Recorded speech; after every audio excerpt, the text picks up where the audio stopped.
তুমি আবার এরকম করছো? সরি বলান।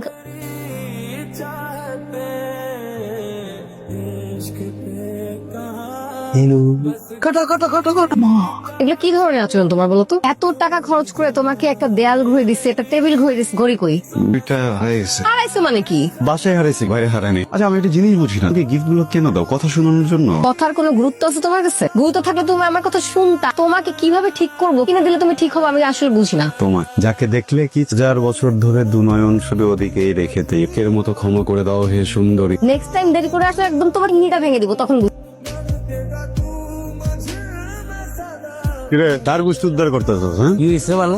এলাকা তো ওনার এলাকা নাই, এলাকা হয়ে গেছে রাজনীতি করতে চারাচারিত। মানে যে আমাকে আসলাম কাকা থেকে পরিণত হয়েছে।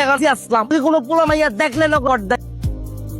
তোর কলিজা কিন্তু অনেক বড়, তুই আবার আমার সামনে আসছিস। শোনো, তো মানুষই তোমার কাছে আসছিলাম, তুমি তো আমার সঙ্গে নেরিকুত্তার মতো ব্যবহার করতেছেন, দেশি নেরিকুত্তার মতো। শুনেন ভাবি, আপনি যে বাইকে অনেক পছন্দ করে এটা কিন্তু আমরা দেখছো, ও বুঝছে, আকাশে বুঝলো, বাতাসে বুঝলো, আর তোমার জন্য পাগল হয়ে রাস্তায় আমি ঘুরি। এসব মনের কথা বুঝলো না আমার মনের পাখি। কি বুঝছেন? বিস্কুট খাওয়া দিন।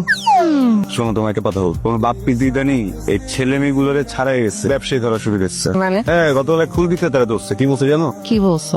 ব্যবসা বাণিজ্যের কি অবস্থা? স্যার চলতেছে কোন রকম। শোন, 30 বছরের নিচে কারো কাছে ফুল বিক্রি করা যাবে না। একমাত্র ফুল বিক্রি হবে বিয়ের সময়। আর যে নিয়ে আসলে বিক্রি করবি। স্যার তাহলে তো আমার 12টা বাজে যাবে। এই তোর কাছে ব্যবসায়ী বড়, সমাজের প্রতি কোনো দায়বদ্ধতা নেই।